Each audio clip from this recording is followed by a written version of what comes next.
Indeed, the Lord is glorious. Our Father in heaven is fantastically wonderful. At lalong-lalo kung atin pong sinusuri at pinag-aaralan ang Biblia, marami tayong lalo nang nakikitang kaluwalhatian ng Diyos. We have been reading the book of Ecclesiastes for a while, and it has been a search of what's good in life. Ano nga ba talaga ang mabuti? At syempre, hindi lang mabuti, we also like to see what's better in life.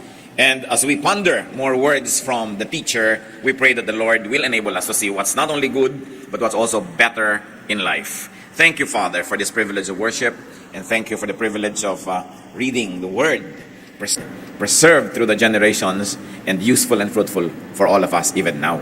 We pray, Father, that you may enable us to see the wonder of your Word, open our eyes and ears to your wisdom, teach us, even as we ask you, Lord, to forgive us our sins, cleanse us from all our iniquities, enable us to enter your most holy presence, and dare to ask blessings from you. Kami, Panginoon, ay humihingi ng pagpapala, ng karunungan, ng pagtutuwid, pagpapalakas, pagpapagaling, pagpapatalino. Bigyan niyo po kami, Panginoon, ng kakayahan na mas makita ang ganda ng buhay at ibukas mo po ang aming mata sa kagandahan nito. Be our speaker, O God. Fill us with your spirit. Enable us to read your mind, to touch your hand, and to be like you. Father, we ask you to protect us from evil, from all works of evil men and evil spirits. And we ask you, Father, give us serenity, calm in our hearts, and may your healing liberate us from physical, emotional, and spiritual infirmities. Thank you, Father, in the name of your Son, our teacher, the Lord Jesus Christ. So what's better in life? At maganda pa nga itanong, so what's best in life? Ecclesiastes 7:1-6. Solomon speaking. A good name is better than fine perfume, and the day of death is better than the day of birth. It is better to go to a house of mourning than to go to a house of feasting, for death is the destiny of every man. The living should take this to heart. Sorrow is better than laughter, because a sad face is good for the heart. The heart of the wise is in the house of mourning, but the heart of fools is in the house of pleasure. It is better to heed a wise man's rebuke than to listen to the song of fools. Like the crackling of thorns under the pot, so is the laughter of fools. This too is meaningless. In 6 verses, we are given a big load of wisdom. At itong thesis nito ni Solomon, meron sinasabi siyang, this is better than that. It doesn't have to be read as really literally better, but a poetic device to tell us that when you think there's something good here, find something that is also very, very good, even in its opposite. So it's a dramatic way of looking at it and saying that it is better. So then, a good name is better than fine perfume. Tayo mga Pilipino, mahilig magpabango, mahilig maligo, mahilig sa cosmetic industry. Sabi ba't a good name is better than that? At yun daw araw ng kamatayan, mabuti pa kumisan sa araw ng kapanganakan. Para ito yung mga pagbaligtad sa mga dati na nating inaakala o pinaniniwalaan, hindi para talaga baligtarin ito, kundi para ipakita sa atin na maging yung kabaligtaran ng akala natin maganda, may kagandahan pa rin.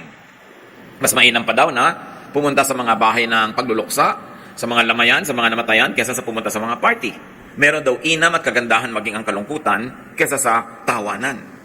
At yun daw matatalino ay isinasali niya sa kanyang schedule. Yung pagpunta sa mga malulungkot na mga okasyon, hindi lang gusto niya laging sumaya, tumawa o malibang. At mas masarap daw yung pagtutuwid, yung kahit pintas sa'yo ng matalino kesa papuri sa'yo na isang wala namang alam. Mas dapat yun pinapahalagahan dahil ang tawa daw ng mga walang alam ay para lang tunog ng mga nasusunog na siit o mga tuyong kahoy. Sandali lang yon, tapos wala na. So we have said better need not be read as literal better, but just for contrast, for dramatic effect. So what's better in life? According to the teacher, a good reputation. A good reputation in the end, up to the end, therefore a respectable life. So that is better than what might be considered good, but destroys the reputation. Agad-agad, sumasalungat yan sa popular belief. Yung mga iba, hindi bali ng pangit ang reputasyon ko, basta yumaman ako, o basta sumikat ako, o basta magtagumpay ako. Pero sinasabi ni Solomon, a good reputation is good, is better even. What else? Good dosages of sorrow. Yung tamang-tamang timpla ng lungkot daw sa buhay, maganda yan. Parang sweet and sour, sumasarap, kesa sweet lang. No? Sorrow reminds us of our mortality. Ano ang napapala natin kung pupunta tayo sa libing, sa lamay, sa mga namamatay o naghihingalo? Nakakalungkot yon. Pero at least naalala natin, tayo man may appointment with death. And if that alone is the profit we get from looking at death in the eye and mourning with those who are bereaved, then that's already a profitable experience. To be reminded that we will not be in this body forever, therefore we should be ready to meet our God. We should be ready and willing and able to accomplish that which God has set before us. Dahil sabi sa Bible, that God has decided long ago what everyone should do in life. Binigyan niya tayo ng talino, binigyan ng kakayahan para ma-accomplish yung ganong mga bagay. Constant fun, according to Solomon, can give us an imbalanced view of life. Constant fun can render us unprepared for the inevitable, which is death, sorrow, and suffering. Nangyayari talaga yun sa buhay. So maganda, nakakapag-practice ang tao. Kaya daw yung mga bata na maganda, may mga pets, at kuminsan yung mga pet nila nagkakasakit, kuminsan namamatay pa, yung bata nagkakaroon siya ng education and practice kung paano ang isang mahal mo sa buhay ay magkasakit at maaaring mamatay. Na pagdating ng panahon na nangyari sa tao na mahal niya, na mas mabigat, mas masakit, meron siyang konting pagsasanay sa kalungkutan para hindi siya maitumba ng biglang dating ng ganitong mga uri ng problema. Sorrow offers inevitable hurdles and immediate goals. Pag ang tao may lungkot o may problema, meron siyang agad-agad na kailangang gawin. At kung ang tao merong agad-agad kailangang gawin, hindi siya dumarating sa punto na ano ba ang buhay? Ba't ba ako nabubuhay? Ano ba yung purpose ng life? Kasi kuminsan, pag dumadating ka sa mga ganong tanong at wala kang maisagot na magandang purpose ng life, nawawalan ka ng gana sa buhay. Pwede kang ma-depress, pwede kang mawalan ng direksyon. Sabi, ito ang blessing pag lagi kang may problema. Hindi mo na iniisip kung ano yung buhay. Ang problema mo laging, solve yung problem ko, gawin yung dapat kong gawin, kailangan mautang ko yung dapat kong mautang, dapat mabayaran ko yung dapat kong mabayaran. Pero kung wala kang ganun, lumulubog-lubog ang araw, wala kang maisip na gagawin, lumulungkot-lungkot ka. Ayaw natin magkaroon ng problema, pero ang pinapakita dito ni Solomon, kahit sa problema, meron ka mapapala. Kahit sa lungkot, merong benefit. Na napaka-importante isipin na hindi ka lang dapat mahilig sa pagsasaya. Pinagpapraktisan din ang lungkot. Sapagkat, ito isang bagay na hindi pwedeng maiwasan sa buhay. Ecclesiastes 7:7. Extortion turns a wise man into a fool, and a bribe corrupts the heart. Ito kasi nga, Ecclesiastes, collection ng wisdom ito, kaya bigla-biglang kumakambyo, bigla-biglang may iba yung topic, bigla-biglang may ibang ituturo, at yan ang ating pattern na sinusunod. Kaya kung saan tayo dali ng verse, doon naman tayo nagpupunta. What is better in life in this part of Ecclesiastes? Integrity. Integrity is better than whatever might give you benefit but will erode your integrity. To be above and beyond reproach. Yung meron kang delikadesa, meron kang self-respect, and people also respect you because you live in a respectable way. Ecclesiastes 7 verse 8, the end of a matter is better than its beginning, and patience is better than pride. So ang mahalaga daw, hindi yung simula lang, kundi yung katapusan, o natapos mo ba yung sinimulan mo. Anong pinapahalagahan dito ng teacher? Consistency. Steadfastness. To be able to deliver a promise. To be able to do what you had set out to do. So that you would have not totally wasted time. Pag simula ka ng simula at hindi mo naman tinatapos, magsisimula ka uli ng bago, marami kang nasasayang na oras na dumadaan, hindi na bumabalik, ikaw ang nalulugi. So what is important here is to complete what has begun. At kung hindi natin kayang tapusin, huwag nating simulan. Kakambal siyempre ito, itinuturo sa atin ni Solomon, magplano ka. Kung may project ka, tingnan mo yung costing, kaya mo bang tapusin? Kung hindi mo kayang tapusin, huwag mo simulan. Meron ka bang energy hanggang matapos yan? O baka naman sandali lang yung energy mo, bukas wala na, consider all of that. Because many people waste time, talent, and treasure beginning many things and not finishing them. Another thing that's better in life, Ecclesiastes 7:9, do not be quickly provoked in your spirit, for anger resides in the lap of fools. So not being quickly provoked to anger is better than being provoked. That's what he's trying to say. So what is better here? Calm, serenity, payapa, tahimik ka, mahinahon. That you are unruffled. You're like a quiet pond without blemish on its face. At kasama doon siyempre is forgiving, understanding, and ignoring an offense or forgiving offenders.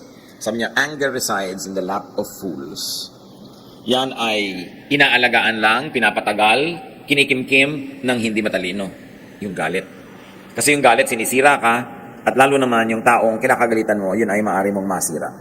At sa pagsira mo sa kanya, hindi pwedeng hindi ka rin ma-damage. Kaya ang matalinong tao daw, hindi na hinahayaan magalit siya agad. Kung magagalitin kayo 5 years ago, pwedeng ma-excuse yun. Pero kung hanggang ngayon, magagalitin pa rin kayo, boring na yun. Dapat, kumukonti na lang ang nakakapagpagalit sa'yo. Na magandang goal sa buhay, this year, babawasan ko pa ang pwedeng gumalit sa akin. Kasi yung taong napakadaling magalit, hindi ka lang napansin, galit ka na. Hindi ka na-invite, galit ka na. May nag-cut sa'yo sa traffic, galit ka na. Kita yung mga nangyayaring gulo sa mga taong umiinit ang ulo at sinusunod nila yung init nila ng ulo. Matagal lang lumamig yung ulo nila, may problema pa na dala-dala dahil sa naging bunga ng init ng ulo. What else is better daw? Not holding a grudge. Huwag ka nagtatanim ng sama ng loob. Hindi yun mabuti sa'yo, sa kalusugan mo, sa espiritu mo, sa iyong emosyon, at hindi rin mabuti sa iyong pakikipagkapwa-tao. Ecclesiastes 7:10, do not say, why were the old days better than this? For it is not wise to ask such questions. Ganyan ang mga tao, lagi nilang the good old days, the good old days. Anong araw? Mabuti pa nung araw, mabuti pa nung araw. Hindi naman totoo yun eh, nung araw walang cellphone. Ang hirap tumawag, lalo kung taga-baryo ka nun. Tricycle ka pa patungo sa bayan, pipila ka pa sa RCPI. Ang dami-dami ninyo, bibigay mo yung tatawagan mo sa operator, tapos tatawagin ka, papasok ka doon sa parang aparador na booth. Naditinig ka naman actually nung lahat ng tao doon, ano? Tapos, mamaya may nalimutan ka, pila ka na naman. Bago ka makatawag. Nung araw, kahit may telepono ka, may party line ka pa. Tapos walang dayan doon. Ngayon, kahit ka nasa banyo, nagsiselfone ng tao. Napakaraming madali. Natatandaan nyo ba nung araw, pag tinuturo kayo ng dentista, hanggang daliri nyo ang taba ng karayom, ang sakit. Ngayon, meron pang pre-anesthesia. Ang ginagawa ng buhay. Mga tao ngayon, bumibili pa ng mga mineral water. Walang ganyang gastos nung araw. So, ibig sabihin, may ginagastos. No? Kasi may pinagkakagastosan, may ginagastos, hindi katulad nung araw. Wag good old days. Kasi pag sinabi nyo yon, lagi, lulungkot lang kayo. Dahil ang hinahabol nyo yung tapos na. What Solomon is saying, it's better not to complain and not to compare the present unfavorably with the past. Do not keep on finding faults with what it is. Because you will only become sad. It would diminish enjoyment. It would diminish your appreciation of the here and now. And then you'll only be sadder. Dapat bilangin mo yung mga blessings mo. Sit down and count your blessings. Kung kayo nung araw ay nagtatype, pag nagkamali kayo, lalo may carbon paper, 5-6 na kopya yon, i-snowpickin mo isa-isa. Pagkatapos uulit-ulitin mo. Nung araw, pagka nag-layout ka ng magazine, ginugupit mo talaga yung papel, talagang cut, paste, literal. No? Ang dali-dali ng buhay ngayon, maraming comforts. At saka sobrang nade-democratize. The comforts you have, for instance, in texting, kahit kabalot vendor, not even the Caesars of Rome had them. No? At kumisan, kung nakaka-afford ka kahit konting air conditioning, not even the emperors of Rome or the pharaohs of Egypt were able to air condition their bedroom. Maraming dapat ipagpasalamat ang tao. Ngayon, yung may nalulun ka na kung ano, nung araw, iintay mo na lang mamatay ka. Ngayon, opera ka, natatanggal yung nilulun mo. Kaya nung araw, matagal ang yung naghihingalo. Yung mga lola ko naghihingalo, 3, 4, 5 days. Yan ang kwento ng mga tao. Paano? Talaga inaantay nung may sakit na mamatay siya. Pero ngayon, ginagawa ngayon ng Quran. Sabi ni Solomon, don't always say the good old days were better. Napabawasan ang appreciation mo sa improvement ng humanidad at sa blessing ng tao sa ating kabihasnan, sa blessing ng Diyos sa tao. Ecclesiastes 7:11-12, wisdom, like an inheritance, is a good thing and benefits those who see the sun. Wisdom is a shelter, as money is a shelter. But the advantage of knowledge is this: the wisdom preserves the life of its possessor. So may dalawang shelter na sinabi dito, wisdom and money. Hindi sinasabing walang kwentang shelter ang money. Maraming nagagawa ang money, so you make a lot of money.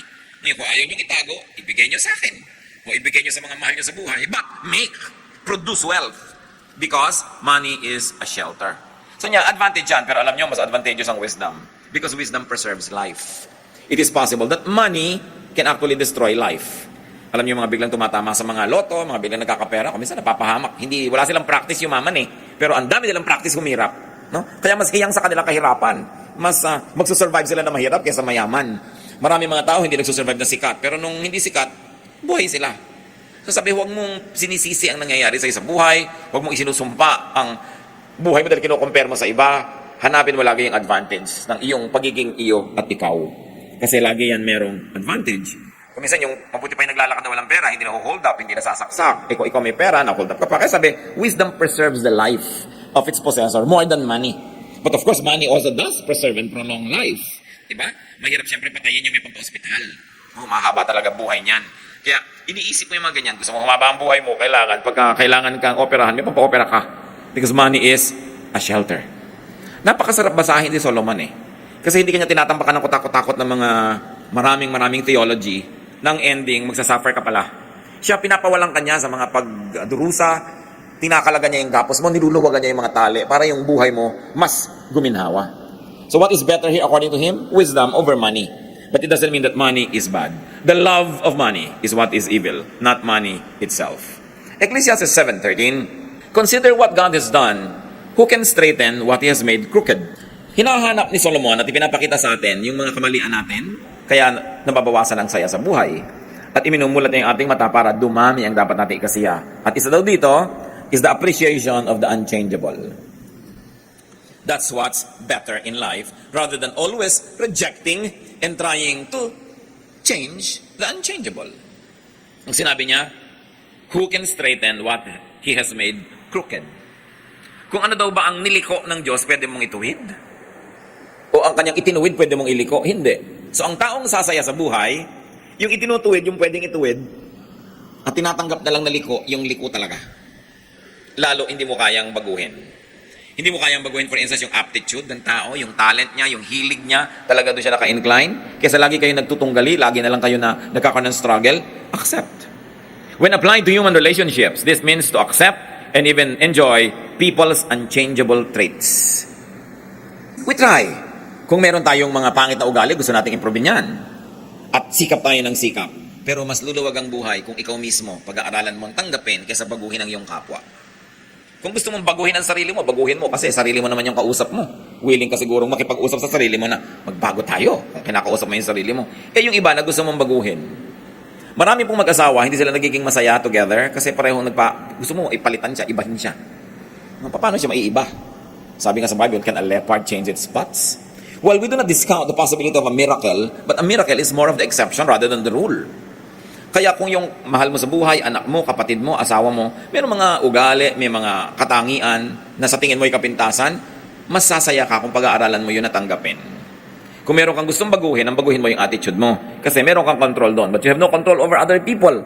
Of course, if those people will also change themselves with God's help, then it becomes a lot easier. But you changing somebody else, it's going to be a struggle. Somebody will always win and somebody will always lose. And you know what losers do? They get out of your life or they kick you out of their life kasi they always lose. Kaya kung gusto nyong matagal na magkasama ng mga minamahal mo sa buhay, yung walang patakarang pagtanggap, mahalagang pag-aralan. Kasi sabi ni Solomon, consider what God has done. Ibig sabihin, Diyos ang lumikha sa tao eh. So pati yung ayaw mo sa Kanya, ang totoo nun, dapat nasa design niya yon. O nasa inclination niya yon. Kung yun ay hindi talaga maganda, dapat pagsikapan niya. Pero ikaw, kahit anong gawin mo, hindi mo siya mababago. Magkakaroon lang kayo ng hidwaan.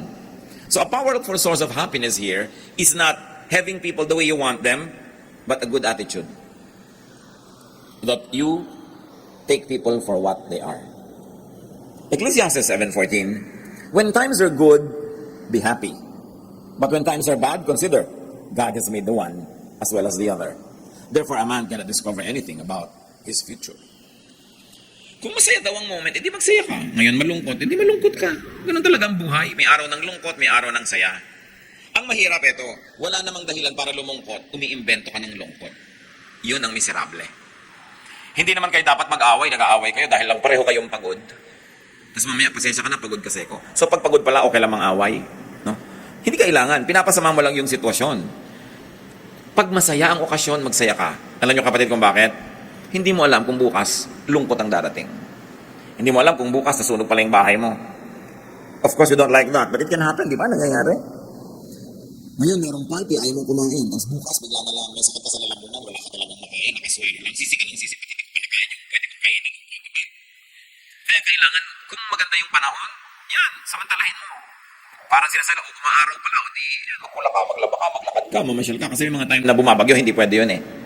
Ngayon, yung wala namang bagyo, nagkukulong ka sa bahay, pagdating ng bagyo kayo, nagsisisi ka, ba't ba hindi ako nakalabas-labas nun?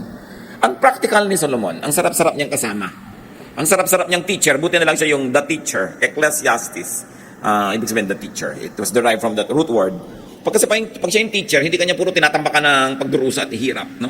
Sinasabi niya sa inyo, itong gawin mo. At huwag niyong tatawaran si Solomon. Siya ang pinakamatalinong tao. Siya yung binigyan ng Diyos ng superior na katalinuhan, kaya dapat natin siya pakinggan. More than some religious leaders. No? More than some preachers na ang lagi nalang gino-glorify is suffering. Puro na lamang na magdusa ka, magtiis ka, huwag ka kumain, mag-fasting ka. But there's nothing wrong with that. But sabi ni Solomon, for everything there is a season, a time for every matter under heaven. So wise people are to enjoy good times. And they are to ponder bad times. Pag daw malungkot ang panahon, ang dapat mong gawin, magbulay-bulay. Mag-isip-isip. Anong iisipin mo? Bakit kaya malungkot? Meron kaya akong pananagutan o kontribusyon sa lungkot na ito? At pag nasabi nating meron, pag-aralan mo, paano ko kaya hindi na ito uulitin para huwag uling magkaroon ng ganitong klase ng lungkot? So, kahit yung lungkot mo, nagkaroon ng lesson. At kung may lesson yon, may benefit kahit yung kalungkutan. Ang mahirap, laging may lungkot pero hindi mo nalalaman kung bakit hindi ka man lang kasi nag-iisip. Nagkakaproblema. Anong benefit? Kung mag-iisip ka, ano ang aking pananagutan? Anong kontribusyon ko? Bakit nagkakaproblema? Ba't lagi kami nag-aaway nitong asawa ko, anak ko, o whoever? Ano ang pananagutan ko? Dapat nating iniisip yon. Then sabi niya, makakabuti sa iyo ang mga araw ng problema at araw ng lungkot because such things make you a better person. So we learn and benefit from them. And what is the important lesson here? That God makes both good and bad times, according to Solomon. Nangyayari yan dahil pinapayagan ng Diyos. May nangyayari na talagang nililikha ng Diyos na mangyari. God causes them to happen. Pero may mga nangyayaring pinapayagan ng Diyos, God allows them to happen. In both cases, nothing can happen without God's permission. Because God is sovereign. And if God permits it, no matter how much you dislike it, then there must be something good in it. Ano ang misyon? Huwag magreklamo, huwag i-compare yun sa ibang panahon. Hanapin ang lesson nun. Then you will be better. And since God makes both good and bad times, then pwede nating masabing walang bad times. Dahil pwede mong pakinabangan yon, pwede yun magbigay sa'yo ng lakas, pwede yung magbigay sa'yo ng perspective, the understanding of other people, ng compassion. Therefore, bad times did you good. Kailangan you turn every disadvantage to an advantage. Because the believers of God are incurable optimists. We see the brighter side of things. Because when God causes it or allows it to happen, we can learn something from it. Therefore, in life, both the good and the bad events should be expected, accepted, and as much as you can, even enjoyed. Ecclesiastes 7:15 to 18. In this meaningless life of mine, I have seen both of this. A righteous man perishing in his righteousness, and a wicked man living long in his wickedness. Sabi niya, alam niyo, may napansin ako sa buhay. May mga matutuwid na tao namamatay dahil matuwid sila. At may masamang namang tao, ang haba ng buhay. Sa katunayan, yung pangkasamaan nila yata nagpapahaba ng buhay nila. Na-observe niyo ba yan sa buhay? So sabi ni Solomon, verse 16, do not be over-righteous, neither be over-wise. Why destroy yourself? Do not be over-wicked and do not be a fool. Why die before your time? It is good to grasp the one and not let go of the other. The man who fears God will avoid all extremes. I wonder if this is the first time that it has crossed your mind. The wisest man on earth, gifted by God with superior and excellent wisdom, says, do not be over-righteous. Okay, magandang banal, pero huwag kang super banal. Sabi niya. Magandang matalino, pero huwag kang super talino. Halos wala ka nang ma-enjoy sa buhay pag ganyan ang ginawa mo. Sa kabaligtaran naman nun, do not be over-wicked. Madadali din ang buhay mo, marami magagalit sa'yo, masisira ang katawan mo. Sabi niya, do not be a fool. Sabi niya, eto ang isang katangian ng tunay na makadiyos. Hindi siya nagiging extremist. Di ba marami mga tao pagka naging religious, overly religious? Ito yung kaharap mo siya, wala kayong pinag-usapan kundi Diyos, Biblia, mga kabanalan. At kung aaminin mo sa sarili mo, yung manas ng kaharap. Nang nakakasawa na ang topic niya. Meron naman overly wicked, walang pinag-usapan kundi yung mga pinatay niya, o kung ilan ang kulasisi niya, o anong mga kasalanan niya, hindi rin nakaka-edify. Sa inyo, alam niya, ang tataong totoo, may konti ka nito, may konti ka nun, talagang nadadapa ka, tumatayo ka, meron kang konting kabutihan, may konti ka rin kasamaan, part ng pagkatao mo yon. Sabi niya, ang sino man natatanggapin na ganyan, talaga ang totoo. Ikaw lang ang magkakaroon ng peace with life. Na hindi mo ina-expect ang mga tao to be perfect. No? At ang kabaligtaran niyan, because nobody could be perfectly good, nobody is also perfectly evil. Hindi mo pwedeng ibuntun sa isang tao lahat ng kasalanan at lahat ng pagsisi. May mabuti rin dyan. Alam niyo, yung kuminsan, yan ang hindi maganda sa mga pelikula, yung may bida at kontrabida. Talagang yung bida, saksakan ng bait. Tapos yung kontrabida, saksakan ng sama. Sa totoong buhay, walang ganon. Inside everybody, there's some bad and there's some good. And what God likes us is to develop the good. So that it becomes better. And to develop the bad so that it becomes good. But this is one thing with God. Saan ka man niya abutan, nandun ka sa good, sa better, sa best, sa bad, sa worst, mahal ka pa rin niya. And God is great at restoring people. Kung ang taas-taas ng espiritualidad mo, mahal na mahal ka ng Diyos, bumagsak ka, nandito ka, magdasal ka sa Kanya, lumapit ka, andito pa rin siya, nasamahan ka niya, aakayin ka niya uli, umakyat, kahit saan ka naroon, abot ka ng Diyos. Kaya dapat ganun din ang attitude natin sa mga tao, kahit man sila naroon, inaabot natin. Kung ano man ang level ng kanilang espiritualidad, ng mga religiosity, intellect, we reach out to them because that's the example given to us by God. Huwag tayong maging overly good. Meron kasing judgmentalism that goes with exaggerated goodness. But you no longer are able to tolerate those who are not as good as you. Kaya ang nangyayari nun, nagiging bad ka na rin because judgmentalism, self-righteousness are both considered to be bad attitudes and behavior. Ano pa mga ironies po ang na-observe ng teacher? Tulad ng binanggit natin that good people could die in spite of and sometimes because of their righteousness. Nakikita niyo yung mga sineselebrate nating heroes? Dahil napaka-righteous, nagligtas ng maraming buhay, nalunod tuloy siya. So, hindi natin sinasabing mali ang ginawa niya. Pero ang kinamatay niya, hindi dahil sa kasamaan, sa kabutihan. Di ba? So kung gagawin mo yung kabutihan at ikinamatay mo yung pagiging mabuti, huwag mo sisihin ng Diyos. Kasi wala siyang ipinangako na pag gumagawa ka ng mabuti, lalo kang mapapabuti. Kumisan nga, napasama pa yung kalagayan mo dahil gumawa ka ng mabuti. Nakita niyo sa ating pamahalaan yun, nagbibista ng mga korap, sila nakukulong. Hindi natin sasabing maling ginagawa niya, pero pag gumagawa ka ng mabuti, don't expect na laging magiging mabuti ang bunga. Tapos yung mga gumagawa ng masama, yumaman, nagkaroon ng ganito, nagkaroon ng ganyan, nagsinungaling, nagbribe ng huwes, nakalaya. Sabi, hindi lahat ng gumagawa rin ng mali, napaparusahan. Ano ang ibig sabihin dito, Solomon? Huwag niyong hanapin ang hustisya ng Diyos na makita niyo buong buo dito sa buhay na ito, this side of eternity. That's why the Bible is full of teachings about God's justice, especially in eternity. That God keeps account of what everyone does. So that if human justice fails, there is divine justice that will never fail. Tatandaan natin na nung nilikha ng Diyos ang tao, ibinigay niya kay Adan at kay Eva ang management of creation. So dapat ang creation, ang mga creatures, ang mga hayop, ang kalikasan, at maging ang mga kapwa-tao, dapat i-manage mo mabuti the way God would manage if He was a manager Himself. Pero dahil lumayo na lumayo ang tao sa kabutihan, kaluwalhatian ng Diyos, kaya maraming imperfections, maraming injustices. Hindi yun kasalanan ng Diyos, pero alam natin, itutuwid yun ng Diyos. Kung hindi man yan, maituwid lahat is part of life in the next. At yan ang pinakahawakan natin na katarungan ng Diyos. Kaya ang ganda ng Tagalog sa gobyerno, pamahalaan. Alam niyo yung root word ng pamamahalaan is pamamahala or pagiging bahala. At pinaniniwalaan ng maraming scholar na ito yung nagmumula yung bahala sa word na bathala. So ano yung pamahalaan? Yun ang pag-manage ng kalikasan, ng kapwa-tao, ng lakas, ng kayamanan, the way Bathala himself would if he was governing. Kaya ang linis ng word pamahalaan, which is pamathalaan, pamamahala, hindi lang basta gobyerno, which is of course a Spanish word. Ang ganda ng pinagmumulan that governance must come from divine will. It must be under and put under divine control. Ngayon may corruption kasi hindi yun ang ginagawa ng mga tao. So sa biglang tingin, parang yung mga unrighteous are rewarded. Okay, magulat, nangyayari talaga yun sa mundo. Pero sabi, hindi naman lagi magiging ganyan. You will see all over the Bible that the justice of the Lord will never fail. That it will prevail. What's important is, when you face your divine God and judge, that you will pass the test. Totoo naman bad people can enjoy long lives. May kasabihan nga tayo, masamang damo, mahaba ang buhay. Totoo naman yung masamang damo, binubunot mo na, buhay na naman bukas. Bakit yung gulay, matapakan mo lang, patay? Ibig sabihin, pati ang kabutihan sa ating kapwa, dapat nating alagaan. Halimbawa, merong mabuting tao, huwag mo siyang pagsamantalahan. Kasi baka yung kabutihan niya, mapatay mo, madala siya, maging masama na rin siya. Ang daming ganun mabuti pero nadala, sumamatuloy. Therefore, dapat inaalagaan natin yung mabuti. Kasi yung mabuti, sensitive. Madali siyang mag-perish dito sa present world na wicked. Kaya kung may nakikita kang mabuting ugali ng isang tao, mahalin mo yun, inorish mo. May mapagbigay, bigyan mo rin siya. Hindi yung tanggap ka lang ng tanggap. Dahil mamaya makakahalata rin yan. So mawawala na yung pagiging mapagbigay niya. Maraming mga tao, sa first love, di ba bigay na bigay? Ang pag-ibig, ang pagsinta, katapatan, lahat-lahat. Pero nung nasaktan 1, 2, 3 times, ayaw na. Siya na yung nananakit, gumaganti na. Kaya dapat inaalagaan natin yung mabuti. Pag nakita mo, ang buti ng kapatid ko na ito, hindi ko siya aabusuhin. Ang bait-bait ng taong ito, susuklian ko rin ang kabaitan. Kasi pag ginawa natin yun, dadami yung kabaitan, dadami yung mabait.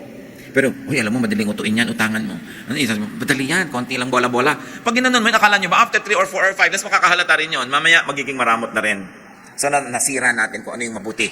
Dapat nating inaalagaan ang mabuti para dumami yun. So, ano ang advice ng teacher sa mga sobra, mga extremist? Don't self-destruct with excessive goodness, even badness or foolishness. In other words, don't self-destruct with extreme behavior. Be moderate. Avoid extremes, even extreme goodness. Ecclesiastes 7:19, wisdom makes one wise man more powerful than 10 rulers in a city. So here, wisdom is equated with strength. And verse 20, there is not a righteous man on earth who does what is right and never sins. Bago pa sinabi sa Book of Romans that everyone has sinned and falls short of the glory of God, sinabi na ni Solomon, wala naman talagang kahit mabait at mabuting tao na hindi nagkakamali. Anong application mga kapatid? Meron kayong mahal sa buhay na generally mabuti, tapos nagkamali, patawarin. I-restore, turuan, pero huwag ipagdiinan, tapakan, kalimutan, kasi wala naman talagang perfectly righteous. Sobra naman na paghanapan natin ang ating kapwa ng perfection. Kahit sino siya, kahit ano siya. Sometimes we over-idealize our mothers, so hindi natin iniisip na pwede sila magkamali. We over-idealize our fathers or our religious leaders or our teachers. Hindi natin sila binibigyan ng space to be human. That is cruel. Kasi ang tao, kahit gaano kaganda ng performance niya, meron din niya na moments na hindi gano'n ang level ng kanyang galing. May moments na siya'y mahina, so dapat natin siyang bigyan ng ganong puwang. This implies that people should not try too hard to be over-righteous. Yung talagang, halimbawa, walang-wala sa mood mo. Halimbawa, kahit pa nga talagang antok ka na, pinipilit mo kuminsan mag-pray, sa umaga ka na tuloy nakaka-amen dahil nakakatulugan mo, no? Hubod ng habang prayer dahil magdamag. Pagising, amen. Haba. Pero yung pala, hindi naman talaga nag-pray. So, alam naman ng Diyos yun. So, huwag mo nang pilitin ang sarili mo. Lord, bukas ako pray. Pipilitin. So, may ganun talaga. Kaya ngayon, dyan ka mag-pray ng talagang thorough, mahaba. At yun, nung nasa mood ka, yung ganado ka talaga, may conviction ka. Kasi iba-iba naman yung klima everyday. Tulad din nung araw na masaya, huwag kang maglungkot. Kasi araw yan ang saya. So, may mga moments na talagang very spiritual yung feeling mo. Doon mo samantalahin kasi may mga moments hindi ganun lagi. So doon sa mga moments na nagsasaya ka, nagdadasal ka, ang ganda ng fellowship mo sa Lord, parang bangko, nakakapag-deposit ka. Dumadating yung time na tigang ka sa Espiritu, may mai-withdraw ka man lang dahil may pinagbubunutan ka ng goodwill between you and God. So respect the times and the seasons. People should accept other people's imperfections. Don't expect too much from yourself and from others. In other words, relax. Sabi nga nila sa Hawaii, hang loose. You know, relax ka lang. Huwag ka masyadong serious sa buhay kasi hindi naman laging nakakasolve ng problema yung pagiging serious. Kadalasan nagdadagdag pa yan. Ecclesiastes 7:21-22, do not pay attention to every word people say, or you may hear your servant cursing you. For you know in your heart that many times you yourself have cursed others. May mga kilala po akong tao, very sensitive. Pag may nadidig na silang pintas o comment tungkol sa kanila, talagang dinaramdam. Pero dapat huwag tayo maging ganun. Sabi ni Solomon, do not be too affected by people's talk. Huwag mong ipagtanong, i-research, hanapin ang lahat ng sinasabi ng tao tungkol sa'yo. Sabi, sigurado, malalaman mo yung mga katulong mo, minumura ka. Alangan mang love ka nila. Liban na lang talagang sobrang lovable ka. So, ine-expect mo na yon. Nagagalit to sa akin, ginising ko dahil inutusan ko. Masama ang loob nito dahil ganito, dahil ganon, hindi ko pinabali. Pagka tinanggap mo na ganon yon, hindi ka na masyadong mag-expect. So, pag nangyari nga, hindi ka masyadong nasasaktan. May isa pa pang dahilan, mga kapatid, kung bakit hindi tayo dapat masyadong serious sa mga nadidinig natin laban sa atin, na sinasabi ng iba. Because many words are not seriously meant. Sabi ni Solomon, ikaw naman, alam mo rin na madalas, nagsasalita ka rin ng pangit tungkol sa iba. Pero hindi mo naman talaga mean. Halimbawa, kung alam lang ng nanay nyo ang lahat ng sinasabi nyo sa kaibigan nyo tungkol sa kanya, baka kayo isumpa. Di ba may mga ganun? Hindi lahat Kung alam lang ng husband ang lahat ng sinasabi ng misis niya tungkol sa husband, pagkasama yung best friend. Kung alam lamang ng anak, kuminsan ang sinasabi ng magulang tungkol sa anak, sa iba ring magulang, marami tayong sinasabi na hindi maganda laban sa kapwa natin kahit mahal natin sa buhay. But we don't feel guilty. You know why not? Because many times, hindi naman talaga heartfelt yun. Parang humihinga-hinga ka lang, sinasabi mo lang. Pero hindi naman talaga ganun. Talagang pag nalunod yun, sasagapin mo rin dahil mahal mo pa rin sa buhay kahit may reklamo ka. So ang sinasabi dito nitong si Solomon, pag may nadinig ka na mga masamang komento ko sa'yo, huwag ka masyadong dibdibin. Sabihin mo, of course, naturally, siyempre, hindi ako perfect. May maipipinta sila. At saka, siyempre, hindi sila perfect. Namiminta sila. Pag ganun ang attitude mo, hindi ka lagi nagdaramdam. Dahil, ang totoo, marami talagang negative na sinasabi ang kapwa tungkol sa atin. Marami yun. Huwag mo na lang alamin para huwag sumama loob mo. At kung gusto mong alamin mo lang dahil gusto mong suriin kung totoo ba o hindi. At kung totoo, paano ako magbabago para mawala yung sinasabi nila. Dahil in-improve ko yung ugali ko. Then again, it becomes beneficial. Sa simula lang masakit, pero meron kang napapala pagkatapos. Many words are not really seriously meant. And we know that because many times we also talk senselessly. No? Nagsasalita tayo ng mga, kuminsan masakit pala pagka nadinig ng iba pero hindi naman natin talaga mean. Of course, the good thing is to always control our tongue. But you know, na yung tongue, mas madali mo pang kontrolin kuminsan ng hito, no? Na nagpupumiglas. Kahit pukpukin mo yung dalag, buhay pa rin. Mahirap hulihin at habulin pag nakatalon. Mas malala yung dila doon. So isang binibigay dito sa atin ni Solomon ng kapayapaan is, tanggapin mo na rin na talaga madaldal ka. Yung talagang kuminsan, yung katinang dila, masarap kamutin. No? Yung masarap magchismis. Kasi kung lagi kang, masama ang ginagawa ko, pero lagi mo lang ginagawa, nakahati ka masyado, naguguluhan ka. Pero pag sabi mo, it's part of my imperfection. I will do my best, by God's grace. Pero kung sakaling nangyari na uli, ayan na naman ako, may human nature. Hindi tayo tinuturoan ni sa Solomon na maging pabaya sa high moral standards. Hindi niya tayo tinuturoan na maging konsentidor sa mga sarili nating pagkakamali. Ang itinuturo lang niya sa atin, tao ka, tanggapin mo na tao ka. Tinatanggap ka ng Diyos na tao ka. Pero hindi ibig sabihin, kinukonsinti ng Diyos na laging ganyan ka na lang. Mag-improve ka. Pero kung hindi ka pa nag-improve, keep improving. Pero be at peace with yourself. It also follows that you must be at peace with others. And where is peace premise? Acceptance of what is true about you and what is true about others. And the moment you accept what is ugly but truthful about yourself, the more you will love God because God loves you in spite of. And the more you will appreciate God because God never gives up on us. Pero wag ka na lagi nakikipagtunggali sa sarili. Yung pagmamahal at pagtanggap sa sarili is also an act of godliness. Why? Because God created you. Kung minsan nakala mo kapintasan yun, pero sa tingin ng Diyos hindi pala. Kailangan mahanap mo kung ano yung strength ng what you might perceive to be a weakness. Verses 23 to 25. All this I tested by wisdom, and I said, I am determined to be wise, but this was beyond me. Whatever wisdom may be, it is far off and most profound. Who can discover it? So I turned my mind to understand, to investigate and search out wisdom in the scheme of things, and to understand the stupidity of wickedness and the madness of folly. So the teacher tried to study and make sense of life. Did he find any sense? Verses 26 to 29. So I find more bitter than death the woman who is a snare, whose heart is a trap, and whose hands are chains. Yung mga nagbabasa nito, lalo yung sexist naman ni Solomon. The man who pleases God will escape her, but the sinner she will ensnare. Look, says the teacher, this is what I have discovered. Adding one thing to another to discover the scheme of things. While I was still searching but not finding, I found one upright man among 1,000, but not one upright woman among them all. This only have I found. God made mankind upright, but men have gone in search of many schemes. Maraming mga babaeng naguguluhan dito, at mga lalaki rin naman. But sinabi ni Solomon, first of all, read this as it is. Do not fault Solomon or apologize for him. He is a product of his time. No? May mga context talaga ang paningin nila nun sa mga gender. But I have a suggestion on how to read bad woman. Sabi niya, ang pinakamalalang mangyari ay yung meron ka maengkwentrong bad woman. Sabi niya, yung bad woman, wala kang pag-asa. Pagka yan ang dumating sa iyong buhay. Sabi niya, talo ka, sira ka. I propose it to be read this way. That Solomon being a man, for him a man means one's strength. But for him, a woman is probably one's weakness. Weakness si Solomon, women eh. Alam niya naman yun, di ba? Na libo-libo yung mga asawa niya. Ang dami-dami talaga. Yun ang weakness niya. At sinasabi ng maraming mga propeta ng kanyang panahon, naging dahilan ng pagbaba ng kanyang status with God. So pag sinasabi niyang, yung woman, ang curse sa buhay, yan ang problema, he could mean that one's weakness is a trap. Like a woman is a trap to a man whose weakness is a woman. That one's weakness, whatever that is, a man, a woman, a child, vice, drugs, one's weakness is a trap. And one's weakness must be avoided and would be avoided only by strict obedience to God. May weakness kasi Solomon, women.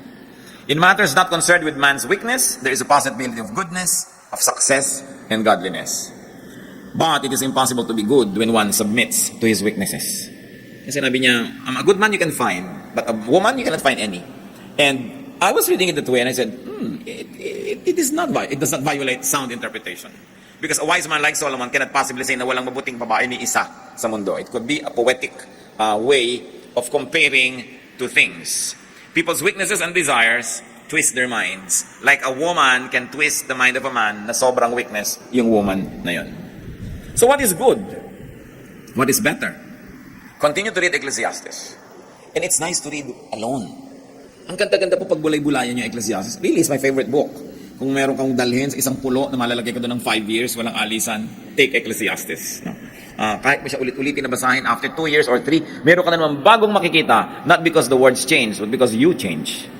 You are now more capable of seeing things than before. Kaya napakainan po. Ang challenge na ngayon natin, marami tayong lungkot, marami tayong hirap, marami tayong weaknesses, marami tayong reklamo, marami tayong kino-compare. Ano ang lesson na ibinibigay sa atin Solomon? Father, teach us. Humihingi kami, Panginoon, ng wisdom. Para itong pag-aaral namin huwag masayang. Maiuwi namin ng as much wisdom as possible. At habang binagbubulay-bulayan namin at iniisip ito, lalong mag-ugat sa aming kamalayan na lalo namin maintindihan yung practical application. Sa ilang saglit, magbulay-bulay tayo mga kapatid. Sa major points that the Spirit of God has touched you on, na ipinapaalala sa atin, na merong lesson from Ecclesiastes, from the Word of God given to Solomon. Consider such words and make peace with yourself and with God. Let's pray in silence.